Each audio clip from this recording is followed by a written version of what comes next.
Hi, in today's video we're going to be covering the chart of accounts. Now, accountants and bookkeepers tend to get really excited about the chart of accounts because we know how important it is and we know how much it can make our lives easier or the reporting much better. Now, but if you're not an accountant, you may never have actually looked at your chart of accounts before and thought, okay, hey, I can do something about that. So I can change it. I can make it better. Like, what makes it better, okay? So you may never have thought about this before, and that's okay. But what I want you to keep in mind is that if you're a small business owner using financial statements or you're wanting to look at your financial information, I want you to think about the chart of accounts and how it's going to help you get there. So the chart of accounts is going to help you organize. Now, think about it kind of like a filing system for your financial information. So in the chart of accounts, which I get into, it doesn't really make a lot of sense that it's called the chart of accounts, but it's kind of like a filing system. So this is your file folder names that we're putting each file folder that we're putting on each file folder so that we can go and put the expenses into it, and at the end of the day get data that comes out and reporting that will help us understand what's going on in our business that much clearer. So hopefully that's exciting to you. If this information is helpful to you and all the stuff that you need to know, please make sure you subscribe to the channel. Now you can click the little bell so you get notified when there's a new video. And we try to do about 3 tutorials per week on this channel because my goal is to bring you lots of great videos on how to use QuickBooks Online so you can start really using it with confidence. Also, if you're an accountant or bookkeeper watching this and you're looking to start your own business, but maybe you just want some more help learning QBO and/or bookkeeping, click the link inside the description either above or below the video to book a call with myself to see if I can help you inside of our mentorship program. So let's go ahead and start talking about the chart of accounts. So I'm going to start sharing my screen. All right, so welcome back to the sample company. Now, inside of QuickBooks Online, and today we're going to talk about the chart of accounts. So if you're an accountant or bookkeeper, you've probably heard the term chart of accounts before, but if you aren't and you're just trying to figure out what all the accounting lingo is, a chart of accounts is really just a list of all the different buckets that you can put your money into when we're recording it for bookkeeping. So when I say buckets, it basically means the accounts. And I know I hate to use the word account to describe accounts, but when we're looking at, let's say, your report, so that your profit and loss or your balance sheet, every single one of these line items is quote unquote an account. And some of them here are sort of bundled up, so you can see in these accounts here roll up to this larger account. And so these are really considered sub-accounts of this account, and this is considered a sub-account of this account, right? So you can kind of roll them up and look at them in a different way. And all of these kind of roll up into income, for example. So these accounts, these line items, the chart of account is just a list. It's just a list of these. And the really good news is that it's extremely customizable, so that's what we're going to be talking about today. And there's a reason that we customize our chart of accounts, and you can find the chart of accounts by going to accounting over here on the left, and then chart of accounts is the first tab, reconcile is the second. You can find it right here on the chart of accounts, or you can just go straight here and go there, okay? Keep in mind, you can have a certain number of accounts based on your QBO plan. Now, it will alert you if you have too many accounts, but most of the time, when I'm working with a client, I try to make sure that people don't make too many accounts. Now, you can have way too many accounts and it can just get really, really confusing. And I'll share with you an example, sort of a standard that I like to see when I go in and I help a business and I'm trying to revamp the chart of accounts, okay? So I actually will make a download available for you guys for free, and I'll put it inside of our Facebook group if you're watching this on YouTube. So you can see an example of one that's done, and it's just nice and organized and not too detailed, but it's detailed enough. Okay, so when you first open up a QuickBooks account, it will give you a standard chart of accounts, and it will also pretty much any accounting system that you have will do that as well. It will probably sort of default you into a basic chart of accounts. So you're not really going to have to add every single one of these when you first get started because there's just a basic one. Now, they're going to give you a standard version, and since this is a sample company on the screen, and this is a landscaping company, you can see here they've added some very specific accounts. So landscaping services, job materials, and then they have these very specific income items added. So all of these have been customized for this sample company. For example, there's some things that just come very standard. So let's say a checking and a savings account. receivable inventory, accounts receivable, inventory asset, uncategorized assets, undeposited funds. A lot of these things are just, come sort of as is, and then you can either keep them or you can delete them. Now, there are some things that QuickBooks will not let you delete. But if you did want to see, let's say like this Visa card, let's say you're not using it. If you wanted to make it inactive and get rid of it, you could. So there you go. I just deactivated a Visa account because I said like, hey, that's something I set up, but it was an accident. Now, I don't need that account, and you can do that, okay? So if I needed to reactivate it, you can reactivate it, but right now, we're just kind of, I'm just showing you sort of how you can customize some of this. And the reason we customize a chart of accounts is because every business is different.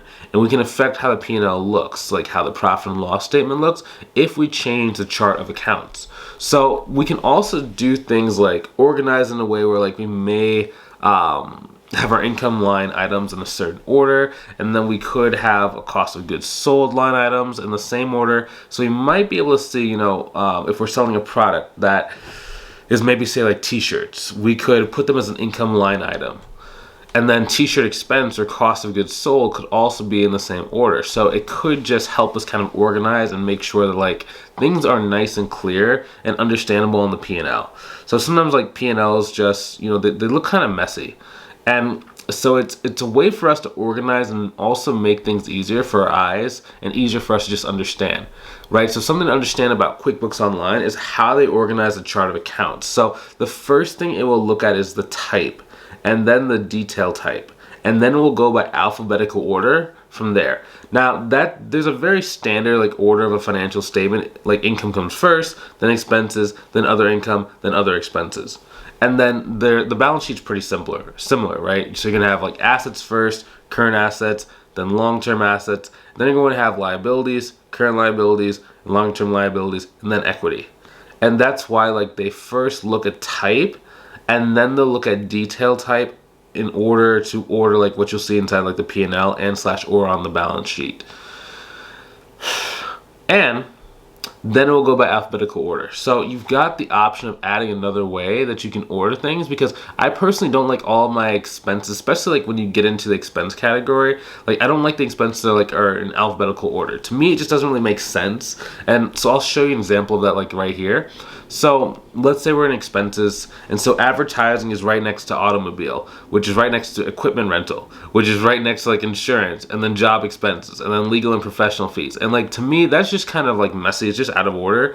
Why, why would I want my accounting to be organized this way? Like it just doesn't really make a lot of sense when you're looking at it at a glance. Now, I want to see groups of things put together when I'm working my chart of accounts. So I want to see, let's say like all of my office expenses in one place.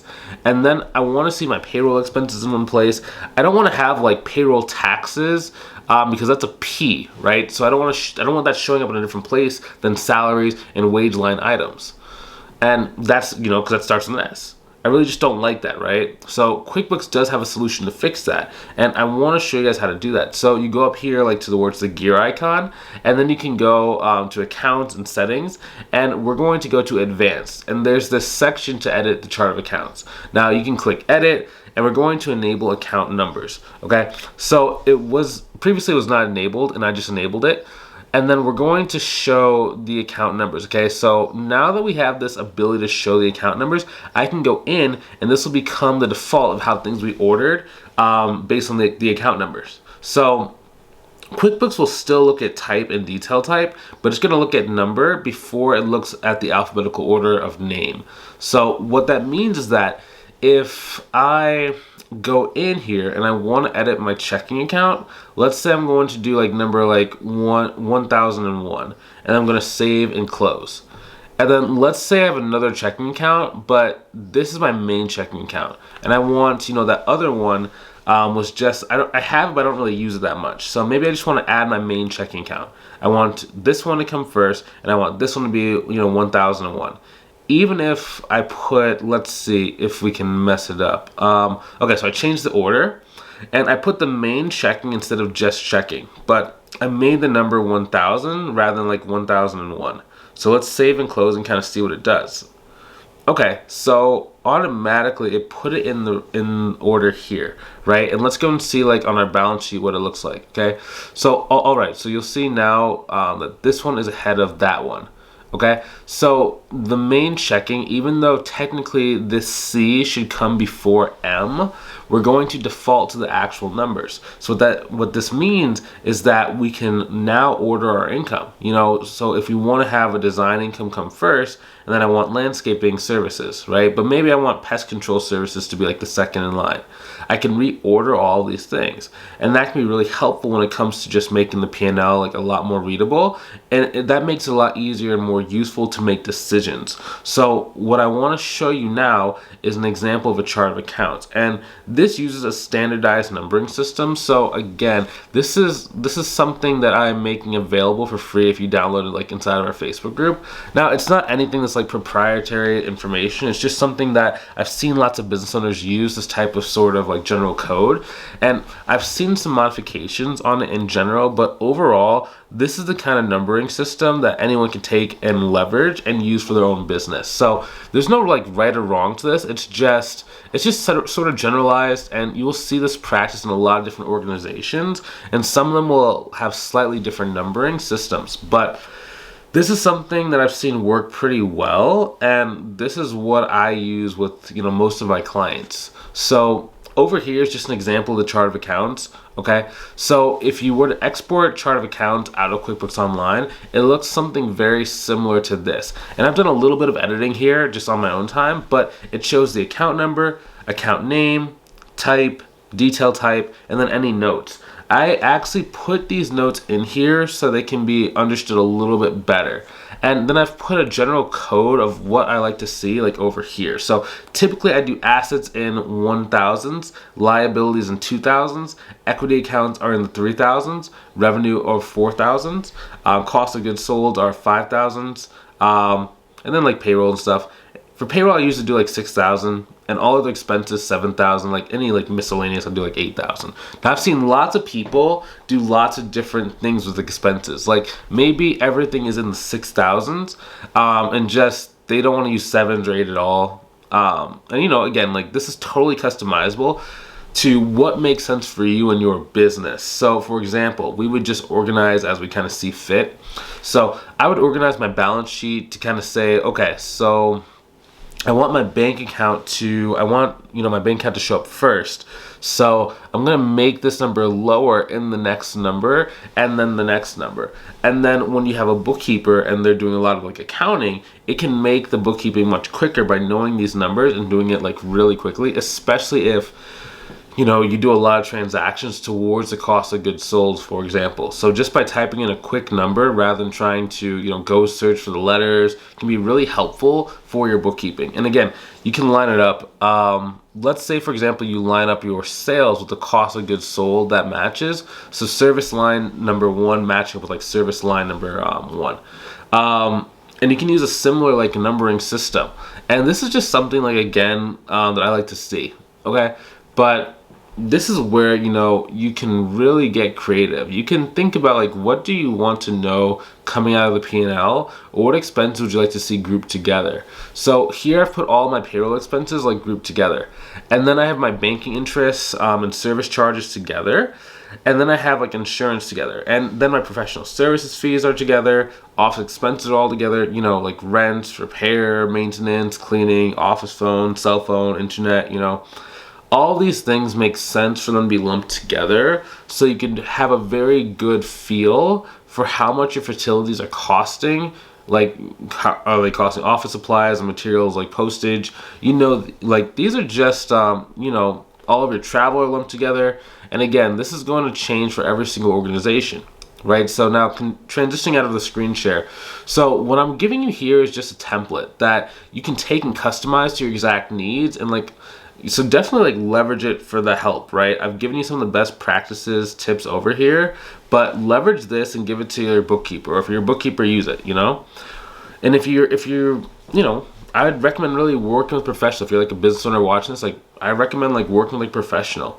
And if you feel like your chart of accounts or financial statements just really aren't making sense, or it's just not giving the information you really like to see, in a way that kind of makes sense to maybe like, look at your chart of accounts and see how you can improve the overall like reporting and ease of like bookkeeping. Now, if you're a bookkeeper and you're having trouble with these things, or you just want to build your confidence, I encourage you to check out our mentorship program where we help bookkeepers and accountants start their business. Now, you can book a call to see if we can help you by clicking the link inside the description below and booking the call, see if we can help, okay? So, all right, I hope this video was helpful. If you have any questions, please put them inside the comment section. I will see you soon. Have a good rest of your day. Take it easy.